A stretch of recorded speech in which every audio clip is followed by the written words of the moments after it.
So good day mga Lodi, no, mga Lodi. For today's video po is papakita ko sa inyo kung ano yung dapat nating ibakuna. Pre, meron tayong mga 1 month old pataas na mga game fowl na nakuha natin, ano. So ito kasi hindi natin alam, no? Hindi natin alam kung merong bakuna o wala.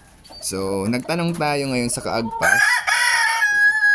Then kung kilala nyo si Doc Ramil Limakulangan ng Excellence through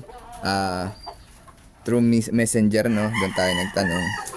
So common naman yung sinagot nila sa akin. Ang sabi nila sa akin, so ang pwede nating ibigay is unang-una is po yung Lasota plus IB. So yun po is against po dun sa ano, no, sa peste or sa NCD. Then, pangalawa po na na-recommend nila is Fowl Packs para sa bulutong.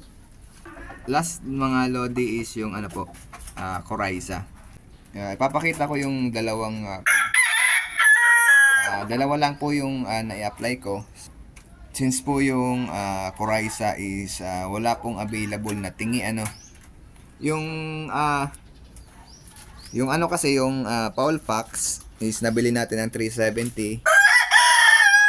Lasota plus IB nasa 370 ata yun dito sa Imus, no, depende siguro sa ano yun, sa poultry supply. Kaso yung Coryza walang tingi, so nasa pinakamura dito sa Imus is 1,850. So isang ano yun, pero meron daw pong mga supply na nagbebenta ng tingi-tingi noon. So tara nga lang mga lods, samahan nyo ako.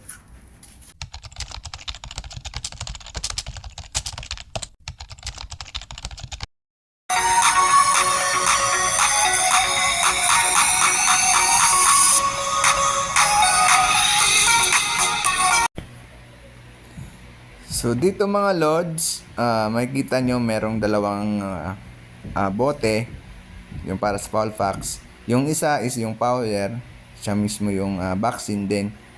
Meron po tayong liquid, yun naman po yung diluent.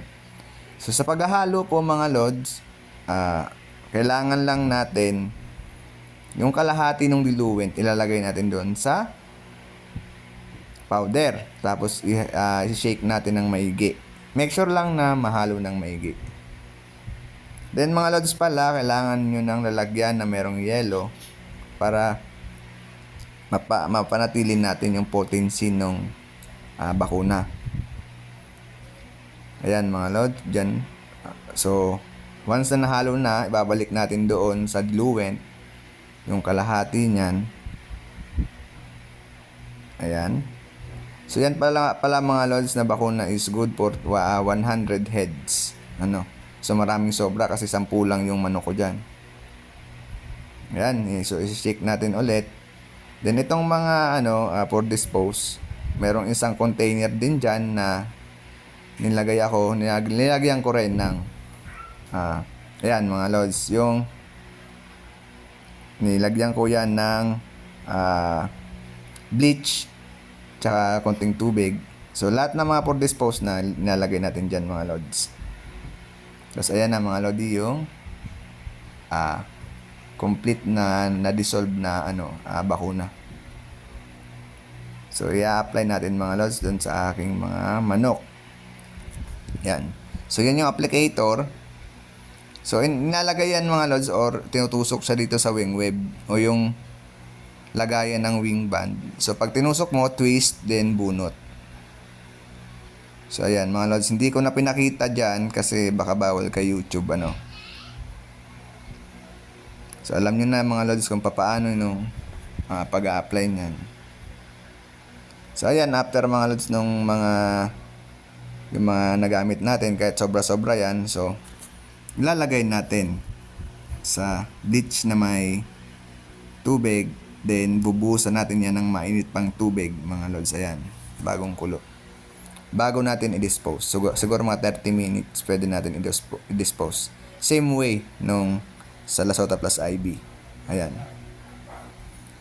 So dito naman mga lods, yung Lasota Plus IV vaccine. So same procedure. So dito mga lods, makikita nyo meron tayong container na merong lamang kulay blue. Yan yung diluent ng Lasota. So same procedure lang din. So lalagyan mo ng kalahati yung powder, then i-shake, then ibabalik mo dyan sa container na yan na kulay blue. Then papalitan mo yung takip niya nung maliit na applicator. Yan naman mga lods ay nilalagay naman sa mata or sa ilong ng manok. No? So since na pang 100 head siya, so ang ginawa ko, nilagay ko siya sa mata and sa ilong ng mga alaga ko. So dito mga lods, yung sample ng paglalagay ko ng Lasota Plus IV sa ilong tsaka sa mata, since sobra-sobra naman yung ating bakuna. So yan mga lods na yung isa sa pinaka-importanting bakuna ng ating mga alaga. So mga lods, sa procedure naman ng pagdi-dispose, same lang ng sa Poulfax. So ganun lang din ang gagawin nyo. So para maprotektahan yung mga manok ng kapitbahay natin. So next time, papakita ko naman yung pag-apply ng Coryza vaccine. So yun mga lods, no? So kailangan natin maging responsable sa pagbabakuna para maprotektahan ang ating mga alaga at yung mga alaga ng ating kapitbahay. So ginawa ko yun last 3 months ago na. So far wala namang nagkakasakit sa akin tsaka yung sa mga kapitbahay. Lalo na dito sa subdivision namin is napakaraming mga backyard breeders. So ayun mga lods, sana nakatulong ang aking video na ito. Sana suportahan nyo ang aking channel para sa mas marami pang upload regarding po sa ating pagmamanukan bilang mga backyard breeders. So maraming salamat po mga lods.